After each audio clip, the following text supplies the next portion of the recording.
Hey, so this is a video tutorial on how to use the lost filling and loose cap repair. I mean, this could be used for two different situations, for missing filling and also a crown that kind of fell off. But for this particular video, we will focus on what to do for the missing filling or the lost filling and how to use that, because you do use them in slightly different ways. So, I mean, basically the entire process, there are 7 steps, okay? The very first step is that you should have a clean working environment. So before you start, you should brush your teeth, floss, wash your hands with soap and water, right? You want to have a clean working environment. Imagine trying to do this when you have like a piece of food or peanut butter stuck in your teeth. That's not gonna work very well. So make sure you have a clean environment. And then step number 2 is to scoop out the correct amount of material. So kind of guesstimate like how big the hole is. Here we have one where if you kind of see it's missing a piece here, and it's kind of has a little hole on the top there.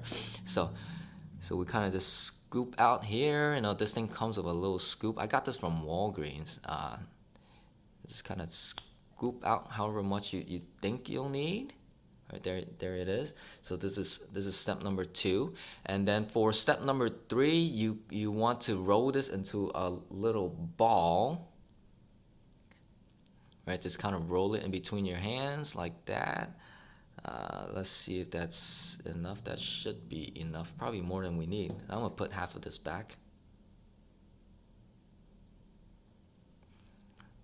All right, so remember to roll into a little ball with your hands for step number 3. And then step number 4 is you place this directly over the missing filling on the tooth, like that. Right? And then step number 5, you know, they kind of, the instructions kind of do want you to use this to kind of push it down and adapt it. But I find it easier if you get like a Q-tip, cotton tip, and just kind of wet it underwater right here. Yes, that's a whiskey cup, right? Because it tends to kind of flow a lot better when you're using a wet cotton tip. So what you want to do is you want to adapt it to the tooth. You see how it pushes in really nicely right there when it's wet, right? You want to kind of want to run it all over the sides and then kind of brush off any excess. You see how the extra just comes off really easily when it's wet? You could try this when it's dry. It's not going to work out so well.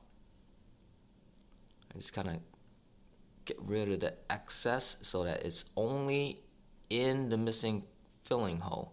See here, that little space there, didn't push it down well enough, so you gotta go back in there and pack it down.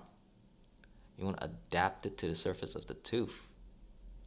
All right, and there we have it. And then step number 6, you want to bite down to make sure that the bite is good. You want to chomp down a few times, grind left, right, so that way the bite doesn't feel high. You know, have you ever had filling before, and then right after filling, the bite feels high? It's because there's too much material there, right? And good thing about this stuff is that, you know, it's very malleable in the first couple of minutes.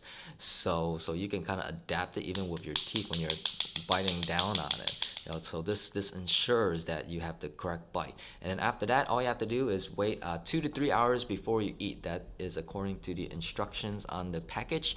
That is about how long it takes for the material to harden and set.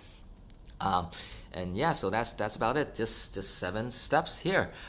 Just to remind you that this stuff is a temporary material, and what that means for you is that you do need to still see your dentist, because this stuff does not last. As you will notice when you're eating after every meal, like small pieces of it will slowly disintegrate and melt away and dissolve.